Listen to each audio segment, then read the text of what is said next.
Hello everyone, welcome to my channel guidance with कोमल।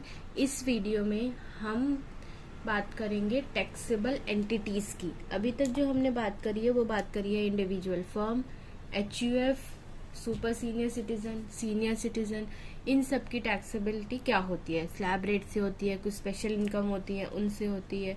ठीक है, अब हम आज बात करेंगे कि जो एंटिटी जैसे कंपनी हो गया, पार्टनरशिप फर्म हो गई, ठीक है, डोमेस्टिक कंपनी जो हमारी इंडियन कंपनी होती है, फॉरेन कंपनी में किस रेट से टैक्स लगता है, क्योंकि टैक्स तो उन्हें भी देना है। तो हमने individual, HUF, AOP, BOI, AJP, artificial judiciary person कहते हैं इसे।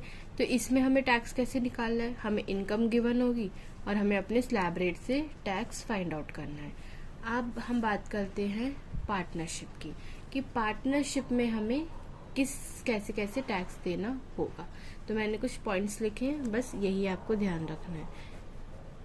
पार्टनरशिप फर्म, और यही सब कुछ एप्लीकेबल है एलएलपी पे, लिमिटेड लाइबिलिटी पार्टनरशिप।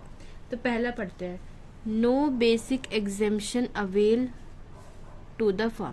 कि जैसे हमें वहाँ 2.5 लाख की एग्जेम्पशन मिलती थी कि अगर 2.5 लाख तक किसी की कोई इनकम है तो वो एग्जेम्प्ट है, उसके ऊपर अगर कोई इनकम है तो हमें टैक्स देना पड़ेगा।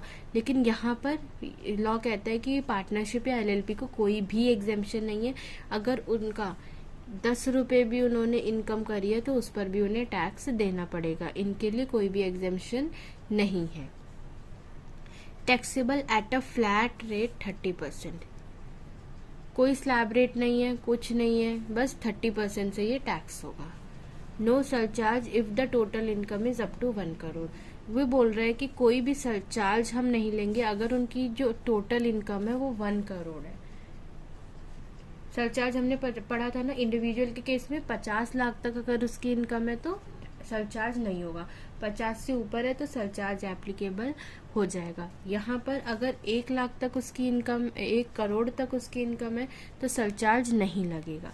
हाँ, सरचार्ज 12% एप्लीकेबल होगा अगर उसकी टोटल इनकम कितनी है, 1 करोड़ से ज़्यादा है। और हेल्थ एंड एजुकेशन से तो वही लगेगा 4% अगर वो एप्लीकेबल हो, कि basic tax plus surcharge is if applicable. अब यहाँ पर एक बात ध्यान रखना, however special income always taxable at a special rate. यहाँ पर जो बिजनेस इनकम होगी वो एलएलपी या पार्टनरशिप की होगी नॉर्मल इनकम, और उसके अलावा अगर ये कोई भी long term capital gain, short term capital gain, winning income, ये कुछ भी कमा रहा है वो हमारा स्पेशल रेट से ही टैक्स होगा। जैसे 20%, 10%, और हमने 15%, 30%, इन सब से ही वो टैक्स होगा। ठीक है, for example XYZ and company एक फर्म है, उसकी टोटल इनकम है 10,000 रुपये। तो इसमें कोई एग्जेम्पशन तो है नहीं, तो हम 30% से इसको टैक्स करेंगे तो 3,000 आ गया। फिर हेल्थ एंड एजुकेशन सेस लगाएंगे 4% का, तो वो हमारा आ जाएगा 120। तो इसकी टोटल टैक्स लाइबिलिटी कितनी बन गई, 3,120 रुपये। ठीक है, तो हमने एलएलपी के बारे में क्या पढ़ा, कोई बेसिक एग्जेम्पशन नहीं मिलेगी, ये पूरा फ्लैट 30% से टैक्स हो जाएगा। 1 करोड़ तक कोई सरचार्ज नहीं, 1 करोड़ से ऊपर है तो 12% से सरचार्ज लगेगा, और जो स्पेशल इनकम है वो स्पेशल रेट से टैक्स हो जाएंगी। आगे बढ़ते, एक और एग्जाम्पल लेते हैं हम कि कैसे हम कंप्यूट करेंगे। For example, total income of partnership firm वो है 1 करोड़। तो कैसे लगेगा, बस फ्लैट 30% से टैक्स लगा दो, तो 30 लाख हमारा आगे यहाँ पर टैक्स। अब इसमें 4% का आप हेल्थ एंड एजुकेशन सेस लगा दोगे तो वो हो जाएगा हमारा 31,20,000। बस सिंपल निकल गया। अब हम बात करते हैं डोमेस्टिक कंपनी और इंडियन कंपनी कि इनकी टैक्सेबिलिटी क्या क्या होती है। तो इनके लिए भी नो बेसिक एग्जेम्पशन, कोई बेसिक एग्जेम्पशन नहीं होती है।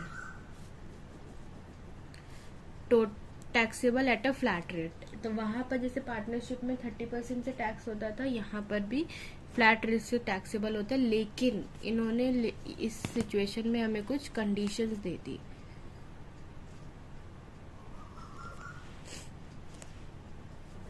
इन्होंने बोला कि if the total income is up to 1 crore, अगर किसी भी डोमेस्टिक कंपनी और इंडियन कंपनी की इनकम 1 करोड़ तक है तो हम बेसिक टैक्स कितना लेंगे, 30% से, सरचार्ज नहीं होगा, और हेल्थ एंड एजुकेशन सेस तो 4% होता है। तो मैंने यहाँ पर आपको एक नेट टैक्स रेट भी दिखा दिया कि टोटल 31.2% का लगेगा, लेकिन आपको याद यही रखना है 30%, 0% सरचार्ज, 4%। फिर इन्होंने बोला कि if the total income is more than 1 crore but up to 10 crore, कि 1 करोड़ से तो ज़्यादा है लेकिन 10 करोड़ तक ही उनकी इनकम है, सपोज 5 करोड़ 6 करोड़, तब बेसिक रेट 30% ही, लेकिन सरचार्ज कितना लग जाएगा, 7%, और हेल्थ एंड एजुकेशन से 4%। If total income is more then 10 crore, अगर 10 करोड़ से ज़्यादा है तो बेसिक टैक्स तो हमारा कितना लगेगा, 30%, सरचार्ज 12%, और हेल्थ एंड एजुकेशन से 4%। तो हमारा अगर हम इफेक्टिव रेट देखें तो 34.94% लग जाएगा। तो डोमेस्टिक कंपनी के केसेस में 3 करे इन्होंने, एक तो 1 करोड़ से नीचे, एक 1 करोड़ टू 10 करोड़, और एक 10 करोड़ से ऊपर। तो बेसिक तो सब में सेम है, 30-30-30, सरचार्ज 0, 1 to 10 करोड़ के बीच में 7%, और 10 करोड़ से अबव 12%, और हेल्थ एंड एजुकेशन सब में सेम है। ठीक है, तो ये हमारा था डोमेस्टिक कंपनी के टैक्सेबिलिटी। अब यहाँ पर ना कुछ स्पेशल केसेस है, इससे पहले पढ़ते हैं। इफ टोटल टर्नओवर और gross receipt of a domestic company is up to 400 crore during the financial year 2017-18।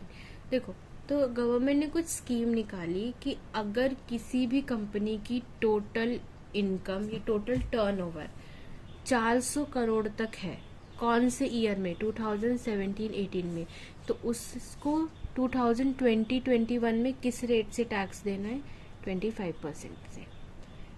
ये से मैं बेसिक टैक्स बता रही हूँ, सरचार्ज वरचार्ज वो अलग है। और ऐसे सिमिलरली अगर किसी की टोटल टर्नओवर किसी भी डोमेस्टिक कंपनी की 400 करोड़ है, कौन से ईयर में, 2018-19 में, तो फिर उसे 21-22 में 25% से ही टैक्स देना है। यहाँ पर 17-18 था तो आपको 20-21 में देना था, यहाँ पर 18-19 है तो आपको 21-22 में देना है। अब एक और आता है कि ये मेनली सेक्शन इसलिए आया था जिससे मैन्युफैक्चरिंग कंपनी को प्रमोट करेगा गवर्नमेंट।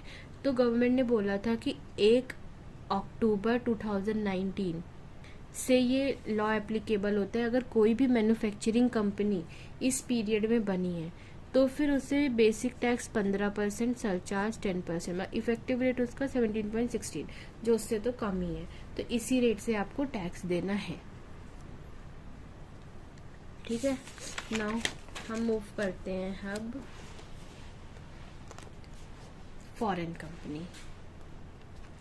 तो फॉरेन कंपनी में भी इन्होंने बाइफरकेट करा हुआ है कि if the total income is up to 1 crore, अगर टोटल इनकम 1 करोड़ है तो बेसिक टैक्स उन्हें देना है 40% से, है सरचार्ज एप्लीकेबल नहीं है, और हेल्थ एंड एजुकेशन से कितना है, 4% से।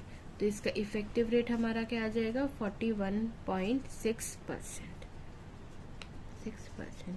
तो ये था जिसकी टोटल इनकम 1 करोड़ से कम है। अब दूसरे में हमारा आता है if the total income is more than 1 crore but up to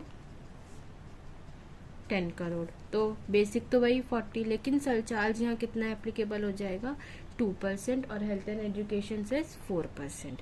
तो हमारा यहाँ पर इफेक्टिव रेट क्या होगा, 42.43%। अब उसके बाद तीसरा है हमारा if the total income is more then 10 crore, तो बेसिक टैक्स हमारा 40%, हेल्थ हमारा सरचार्ज जो है 5% और हेल्थ एंड एजुकेशन से 4%, तो इफेक्टिव रेट हो गया हमारा 43.6%। तो इसमें भी वही था जैसे हमारा डोमेस्टिक और इंडियन कंपनी में था कि if the total income is up to 1 crore, तो बेसिक तो सब में सेम है 40, सरचार्ज नील 2%, 5% और हेल्थ एंड एजुकेशन से। और वहाँ डोमेस्टिक कंपनी में क्या था 30, यहाँ नील और यहाँ 7% और यहाँ पर 12%। लेकिन एक बस यही हमारा इसमें कोई और कुछ नहीं है। फॉरेन कंपनी में टैक्सेबिलिटी के यही 3 क्राइटेरिया है कि अगर 1 करोड़ से कम है तो इस पे दो, 1 से 10 करोड़ तक है तो इस पे दो, और 10 करोड़ से ज़्यादा है तो इस रेट से आपको टैक्स देना है। इसके बाद एक चीज़ ये है, income of local authorities exempted, that is no taxes charge from them. जो लोकल अथॉरिटीज़ की इनकम होती है जैसे PWD हो गया और म्यूनिसिपैलिटी हो गई, तो इन सब की जितनी भी इनकम होती है वो एग्जेम्प्ट होती है, गवर्नमेंट ने उसे एग्जेम्प्ट कर रखा है और उस पर कोई भी टैक्स नहीं होता। तो बस आज हमने बात कर ली इंडिविजुअल की, देखो हमने बात कर ली इंडिविजुअल पे कैसे टैक्स होता है, हमने HUF की भी बात कर ली, उसके बाद हमने पार्टनरशिप फर्म की भी बात कर ली, इंडियन कंपनी की भी बात कर ली कि किस रेट से टैक्स होते हैं, और फॉरेन कंपनी की भी बात कर ली। तो अब हमारा बेसिक हो चुका है। अब हम नेक्स्ट वीडियो से सैलरीज के प्रोविजंस पर आ जाएंगे।